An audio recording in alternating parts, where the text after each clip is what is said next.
Você vai prestar o concurso da PPGO? Então eu tenho algo muito importante para te falar sobre a estrutura do texto. Sou o professor Dixon Cossetti aqui do curso Direto ao Ponto e a gente vai abordar elementos fundamentais aqui acerca do concurso da PPGO, claro, no que se refere à parte de prova discursiva. Antes de a gente ir direto ao que interessa, aquele pedido não está inscrito aqui no canal, por favor inscreva-se agora, não deixe para depois, clique aí no sininho para você receber notificação também dos novos vídeos que a gente divulga toda semana aqui no nosso canal. Curtir o vídeo, muito importante para a gente, e também deixar os seus comentários. Não se esqueça de colocar aqui o que você achou e se você quer que eu aborde algum outro assunto, algum outro tópico relevante, especialmente para o concurso da PPGO. Então vamos direto ao que interessa, direto ao ponto, vem comigo.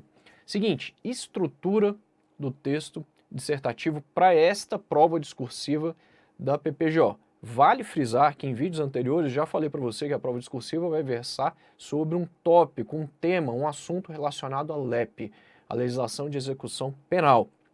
Dito isso, a gente tem de falar agora da estrutura. Vem cá, estrutura. Em termos de estrutura, para esta prova discursiva especificamente, eu vou pedir para você elaborar um texto entre 25 e 30 linhas.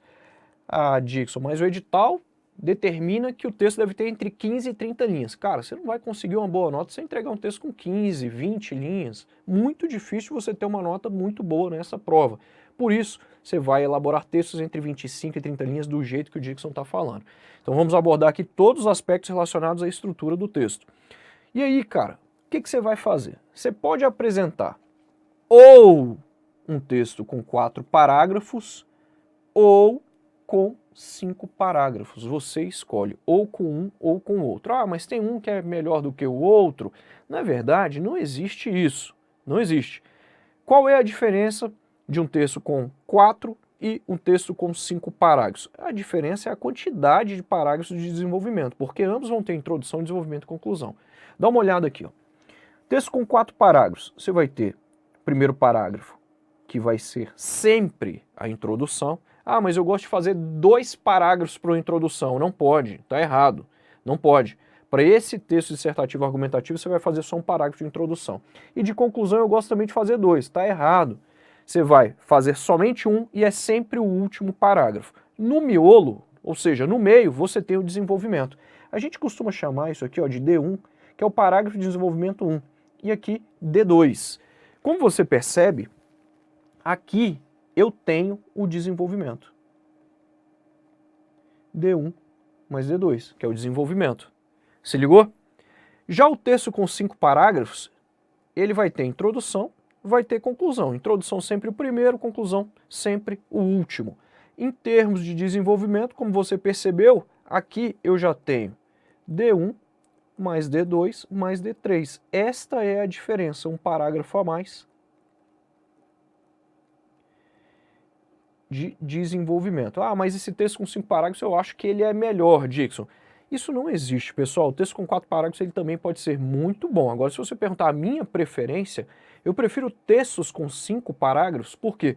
Porque aqui ó, eu tenho 3 eixos de argumentação. Eu posso argumentar mais. De maneira que um parágrafo ele é um bloco de informação e um bloco de sentido. Cada vez que você muda de parágrafo, você muda de assunto. Ou seja, no texto com 5 parágrafos, você tem possibilidade de ter 3 eixos de argumentação. Mas se a banca só pedir 2 eixos de argumentação, o texto com 4 parágrafos ele pode também arrebentar e alcançar nota máxima normalmente. Então isso aqui vai depender dos argumentos que você vai ter, vai depender do que o enunciado, o tema da redação exigir de você. Você pode fazer as duas coisas. Em termos de quantidade de linhas, olha só, eu coloquei aqui uma ideia do que você pode fazer em termos de linhas para cada um desses parágrafos. Tem gente que apresenta introduções enormes com 8, 9, 10 linhas. Para que isso? Para que isso? Qual é a parte mais relevante de um texto dissertativo argumentativo? O desenvolvimento. O desenvolvimento, cara, é o item mais importante em qualquer prova discursiva. Nesta prova específica da PPGO, a banca IBFC ela vai te dar 50% da nota, 5 pontos para o desenvolvimento. Na verdade, a conclusão também aqui, ela vai trazer uma proposta de solução, uma contribuição sobre o tema, e ela também aborda um pouquinho ali do desenvolvimento, ela também pode ter a ver com isso, né? Mas em regra, é o desenvolvimento que a gente vai pontuar aqui na parte argumentativa. Então, ó, 5 pontos para o desenvolvimento. Por isso é a parte mais relevante, 50% da tua nota. Lá na PPGO a gente tem uma redação valendo 10 pontos. De maneira que você deve escrever bastante aí no desenvolvimento. Dixon, quantas linhas? Eu coloquei aqui uma quantidade de linhas no desenvolvimento só para que você tenha uma noção. Como é a parte mais importante, olha, aqui a gente tem um total de 19 linhas. Das 30 linhas possíveis, 19 num texto de 4 parágrafos vão para o desenvolvimento. Já nesse outro cara aqui, a gente tem 20 linhas. Total aqui, ó, se a gente somar, 20 linhas só para o desenvolvimento, para você ver a importância do desenvolvimento. Você entendeu? Agora, em termos de introdução e de conclusão, não é para você arrebentar e colocar lá só na introdução 10 linhas. Não, cara, o mais importante é o desenvolvimento, como eu já mencionei. 5 linhas, mais ou menos umas 5 linhas, tá bom ir para sua introdução. Ah, mas eu gosto de fazer com 6. Quando você tem um texto com 4 parágrafos, você até poderia fazer com 6, mas não há essa necessidade. Faça introduções menores. E para conclusão? 6 linhas ali é o máximo que você pode chegar numa conclusão. Você não precisa mais do que isso. No texto com 5 parágrafos, olha, 5 linhas para introdução e 5 linhas para conclusão. Se você pegar aqui os parágrafos de desenvolvimento, eu tenho 9 e 10 linhas, como eu já havia mencionado. Já nesse de 5 linhas, os parágrafos ficam menores. Você está vendo aí, em termos de quantidade de linhas? Vale ainda destacar que você vai elaborar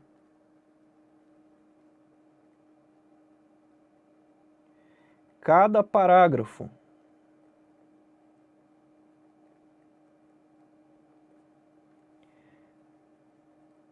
entre 4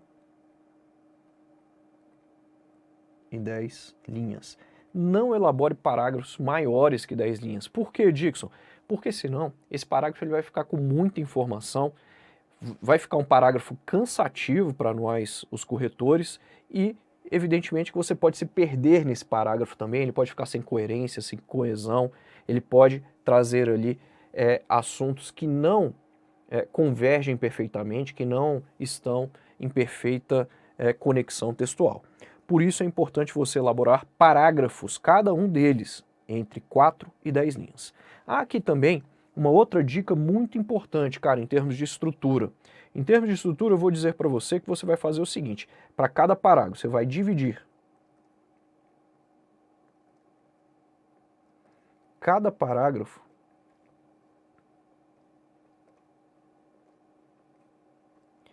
em pelo menos 2 períodos. Os períodos, em regra, são marcados por ponto final. Isso quer dizer que você vai fazer 2 pontos finais em cada um dos parágrafos. Cada um dos parágrafos você vai lá, ó, 2 pontos finais. Vou só apagar esse aqui que não ficou parecendo com um ponto final. Só para você se lembrar que você deve fazer isso. Para que serve isso, Dixon? Isso serve para você fracionar as informações para o examinador, como se você estivesse entregando ali as informações para o examinador de forma parcial. Então, entrega uma parte delas, depois entrega outra parte. Então, pelo menos 2 períodos. Desse modo, você escreve de forma mais objetiva e de forma mais precisa, mais clara. Em termos de estrutura dos parágrafos, é isso aqui. Em termos de introdução, desenvolvimento e conclusão, que você já entendeu, o que você vai fazer? Cara, a introdução é o parágrafo cujo objetivo é apresentar o tema da redação. É isso aqui que você faz. Vale ainda destacar aqui que quando a gente fala de tema, você tem de entender aqui que é tema barra tese. A tese é a especificação do tema, é algo que você vai comprovar. Dixon, eu gosto de apresentar os tópicos na introdução. Essa apresentação dos tópicos é facultativa na introdução. Você não é obrigado a apresentá-los. Se você for apresentá-los, a banca vai cobrar tópicos, por exemplo, lá e você vai apresentá-los, faça um resuminho dos tópicos, não inventa muita moda não. Não inventa. Essa introdução deve ficar com até 5 linhas, como eu já mencionei. E o desenvolvimento? Cara, é aqui que você vai arrebentar. A banca deu tópicos, eles vão ser abordados no desenvolvimento. Ela não deu, você cria os tópicos e aborda aqui no desenvolvimento. É isso que você vai fazer aqui. Mas aqui você tem realmente de trazer ali o assunto de forma detalhada, por meio de muitos argumentos, com ideias, com exemplos, com fatos, com acontecimentos, com fundamentações para aquilo que você alega. É aqui que a gente verifica se você conhece realmente o tema. Por fim, eu tenho a conclusão. Na conclusão, você vai fechar o texto da tua redação. Normalmente você apresenta um elemento de conexão, que as bancas gostam muito disso, que indica a conclusão. Portanto, por fim, dessa forma, desse modo, nesse sentido, nesse contexto, sob essa análise, de acordo com o que foi mencionado, logo, assim, aí você escolhe. Tendo em vista todos os aspectos apresentados no texto, com base no que foi discutido, então há uma infinidade deles. E aí você apresenta normalmente o resultado do debate. Dependendo do tema, você pode apresentar uma proposta de solução. O mais provável, cara, é que você tenha um problema que envolva o sistema prisional brasileiro e você tenha de apresentar uma proposta de solução. Isso aqui é o mais provável. Mas se o tema não for uma problemática, você pode apresentar um posicionamento se for um tema polêmico. Exemplo, ele fala sobre terceirização de presídios. Você vai ter de colocar o seu ponto de vista, porque esse é um texto dissertativo argumentativo, e você vai ter de se posicionar obrigatoriamente, se o tema for polêmico. E por fim, uma mera contribuição, quando o tema ele é mais reflexivo. Em regra, o que a gente tem é isso aqui. Ó. É um tema problemático em que você tem de trazer uma proposta de solução. Para o vídeo de hoje, é isso, meus amigos e minhas amigas. Trouxe aqui informações bem importantes para você e você deve fazer uso delas. Treine muito para você se sair muito bem nessa prova discursiva. A gente se vê nos próximos vídeos. Tchau!